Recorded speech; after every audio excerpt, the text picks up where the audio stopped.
اور اگر ہم اسلامی اصولوں کو خدا نہ خواستہ فالو نہیں کرتے تو وہ غلط بھی ہو سکتا ہے. ٹھیک ہے. تو سب سے پہلے تو ہمیں یہ دیکھنا ہے کہ مبدا کیا ہے, طریقہ کار کیا ہے. پھر دوسری چیز یہ دیکھنی ہے کہ غایت کیا ہے, مقصد کیا ہے.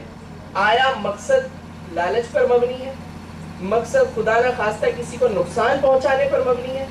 الحمدللہ رب العالمین, اللہ تبارک و تعالیٰ کا بڑا فضل ہوا, بہت احسان ہوا کہ ای ایم انٹرنیشنل اس مقصد میں بھی کامیاب ہے.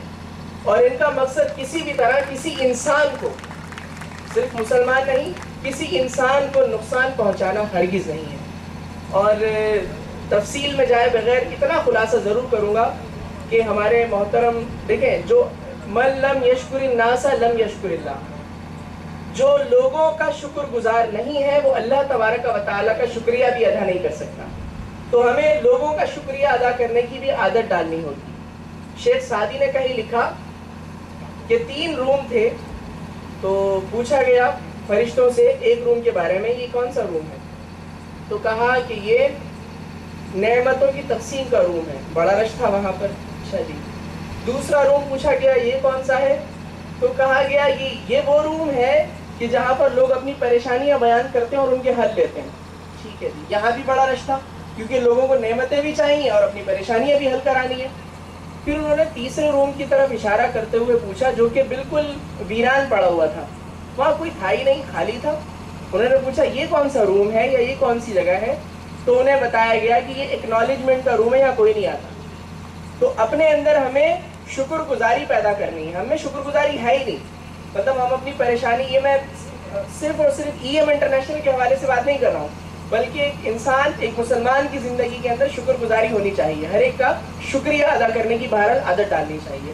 تو اسی حوالے سے میں شکریہ ادا کرنا چاہوں گا محترم دانیال بھائی کا, جنہوں نے اس سلسلے میں مکمل ذمہ داری کا ثبوت دیتے ہوئے اپنی تمام تر مصروفیات کو ترک کر کے ای ایم انٹرنیشنل کے لیے کام کیا, اور اس نظام کو شرعی نظام بنانے میں ان کا بڑا کردار ہے. اسی طرح نوشاہی صاحب کا بھی شکریہ ادا کروں گا کہ انہوں نے بھی اپنی ذمہ داری محسوس کرتے ہوئے انتہائی ذمہ داری کے ساتھ اور انتہائی لگن کے ساتھ اس کام کو سر انجام دیا. اور سب سے زیادہ شکریہ ظفر علی رانا صاحب کا, کیونکہ دیکھیں الحمدللہ رب العالمین, ذاتی طور پر میرا ای ایم انٹرنیشنل میں کوئی مفاد نہیں ہے الحمدللہ. مجھے خوشی اس بات کی ہے کہ یہ ان لوگوں پر مشتمل کاروان ہے کہ جو اللہ اور اس کے رسول صلی اللہ تعالیٰ علیہ وسلم سے ڈرنے والے ہیں, سرکار دو عالم صلی اللہ علیہ وسلم کی ماننے والے ہیں, اور ایسا نظام بنانا چاہتے ہیں کہ جو اللہ تبارک و تعالیٰ سے دشمنی والا نظام نہ ہو بلکہ اللہ تعالیٰ کی فرما برداری والا نظام ہو. تو اس سلسلے میں سب سے بڑا شکریہ اور سب سے بڑا کریڈٹ گزشتہ کی طرح پہلے بات کی ہمارے محترم ظفر علی رانا صاحب. اللہ تعالیٰ ان جیسا مسلمان سب کو بنائے, کیونکہ کم از کم ان کے اندر ایک عادت یہ بہت اچھی ہے کہ شریعت کے معاملے میں, اسلام کے معاملے میں, دین کے معاملے میں کسی قسم کی جو ہے وہ پس و پیش سے کام نہیں لیتے. اللہ انہیں ایسا ہی رکھے. اب چند باتیں نظام کے بارے میں جو آپ نے, ظاہر ہے آپ اس کاروبار سے منسلک ہو رہے ہیں یا ہو چکے ہیں, تو آپ نے اب اس کو آگے پروجیکٹ کرنا ہے. تو کچھ ایسی نقطے کی باتیں کہ جو آپ کے لیے رہنما ثابت ہوں اور جن غلطیوں سے آپ خود بھی بچیں, دوسروں کو بھی بچائیں. نمبر 1, جو بھی پروڈکٹس آپ کے پاس ہیں اویلیبل بیچنے کے لیے, آپ کی ویب سائٹ پر ہیں یا جو بھی طریقہ کار ہے, تو یاد رکھیے گا کہ آپ کا اور کمپنی کا بنیادی مقصد اس پروڈکٹ کو سیل کرنا ہے, اس کو بیچنا ہے. جب وہ شے بکے گی, وہ چیز بکے گی, تو اس سے حاصل ہونے والا نفع ایک نظام اور ایک طریقہ کار کے مطابق سب کے درمیان یا کمپنی تک پہنچے گا. ٹھیک ہے, تو یہ ذہن میں رہے کہ اصل مقصد آپ کا اس چیز کو بیچنا ہے, کمپنی کا مقصد بیچنا ہے, اور آپ کا مقصد یا تو خریدنا یا پھر آگے مزید اسٹیپ ہے جس کی میں وضاحت کرتا ہوں. تو پہلے جب میں اس کمپنی سے مثال کے طور پر کوئی وابستہ ہونا چاہتا ہے تو وہ اس کمپنی کی کوئی بھی چیز خریدتا ہے, خریدنے کے بعد اس کو ایک شکریہ کا لیٹر ایشو ہوتا ہے. ٹھیک ہے, اس لیٹر میں باقاعدہ وضاحت کے ساتھ یہ لکھا ہوتا ہے کہ آپ نے ای ایم انٹرنیشنل کے ساتھ کاروبار کیا, اس کی پروڈکٹ کو پرچیز کیا, خریدا, ہم آپ کے شکر گزار ہیں اور امید کرتے ہیں کہ آپ کا ہمارے ساتھ اچھا تعلق رہے گا. ہمارا اور آپ کا خریدنے بیچنے کا معاملہ ختم ہو چکا ہے. اس لیٹر میں لکھا ہوگا. اب آپ چاہیں تو مزید 2 ریفرل کر کے, 2 ڈائریکٹ ریفرل کر کے آپ کمیشن حاصل کر سکتے ہیں. آپ کو اس نے ایجاب کیا, آپ کو اس نے ایک آفر کی کہ آپ چاہیں تو 2 ڈائریکٹ ریفرل کر کے جتنی بھی اماؤنٹ اس کی طے شدہ ہے وہ آپ کو دے دی جائے گی. اب آپ کو اختیار ہے, آپ چاہیں تو یہ آفر قبول کریں, چاہیں تو نہ کریں. بالفرض کسی نے قبول نہیں کیا, کوئی ایشو نہیں ہے. کسی نے قبول کرتے ہوئے 2 ڈائریکٹ ریفرل اس کو کروا دیے, مزید 2 اشیاء فروخت کروا دی, بالکل ٹھیک ہے, جائز ہے, صحیح کیا اس نے, کمیشن بھی اس کو مل گیا. اور اب اس کمیشن کے بعد اس کو ایک اور لیٹر ایشو ہوتا ہے کمپنی کی طرف سے, جس میں باقاعدہ یہ لکھا ہوتا ہے کہ آپ نے 2 ڈائریکٹ ریفرل دیے, ہم آپ کے شکر گزار ہیں اور کمپنی آپ سے اچھی امیدیں رکھتی ہے, وغیرہ وغیرہ, اس طرح کے الفاظ اچھے سے. اور لاسٹ میں یہ لکھا ہے کہ اب کمپنی کا اور آپ کا معاہدہ جو ریفرل کے حوالے سے تھا یا بے کے حوالے سے تھا سابقہ, وہ سب ختم ہو چکا, اب کوئی معاہدہ نہیں ہے. اب کمپنی اپنے طریقہ کار کے مطابق یک طرفہ طور پہ غیر مشروط انداز کے اندر آپ کو انعام کی شکل میں رقم مہیا کر سکتی ہے. تو یہ نظام ہے جو میرے خیال میں 3 اسٹیپ پر مشتمل ہے, اور ہر اسٹیپ دوسرے اسٹیپ سے جدا ہے.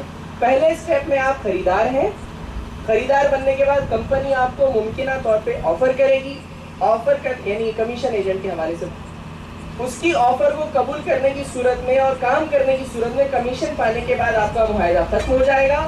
اور تیسری اور آخری صورت یہ ہے کہ آپ اب کمپنی جب تک رہے گی انشاءاللہ تب تک آپ کو ایک اپنے خاص نظام اور طریقہ کار کے مطابق, جو کہ آپ کو عدنان رضا بھائی وغیرہ نے بتا دیا ہوگا اور آپ جانتے بھی ہوں گے, اس نظام کے مطابق آپ کو نفع انعام کی شکل میں دے گی. یہ بالکل جائز ہے, اس میں کوئی حرج نہیں ہے. میں اپنی ذاتی چیز کسی کو انعام کی شکل میں دے سکتا ہوں کسی بھی انداز میں, مجھ پر کوئی شریعت کی روک نہیں ہے.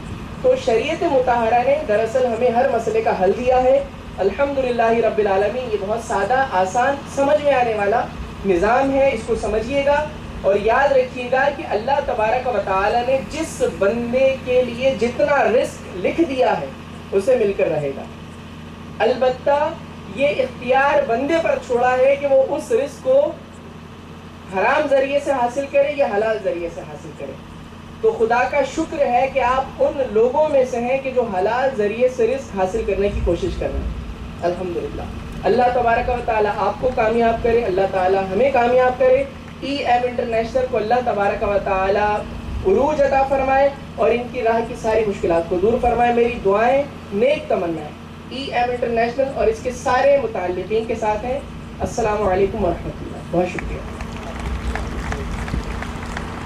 میں مفتی صاحب سے ریکویسٹ کروں گا کہ وہ 1 منٹ اسٹیج پر رک جائیے, اور میں ریکویسٹ کروں گا جناب ظفر علی رانا صاحب سے کہ وہ اسٹیج پر تشریف لائیں اور اپنے دست مبارک سے مفتی نعیم صاحب کو شیلڈ کریں. سوینئر شیلڈ کے لیے مفتی نعیم صاحب کو اسٹیج پر تشریف لا رہے ہیں جناب ظفر علی رانا.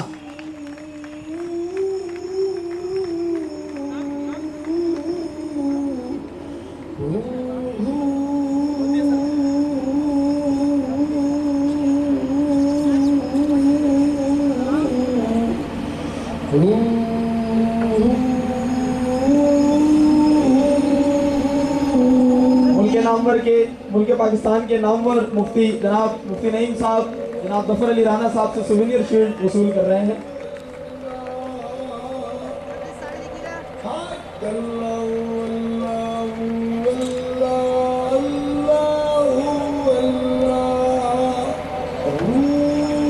جزاک اللہ. مفتی صاحب اور وصول کریں جناب ظفر علی رانا صاحب کو ریسیو کریں. آڈینس بھرپور ویلکم. انشاءاللہ یہ میرا حسن ظن ہے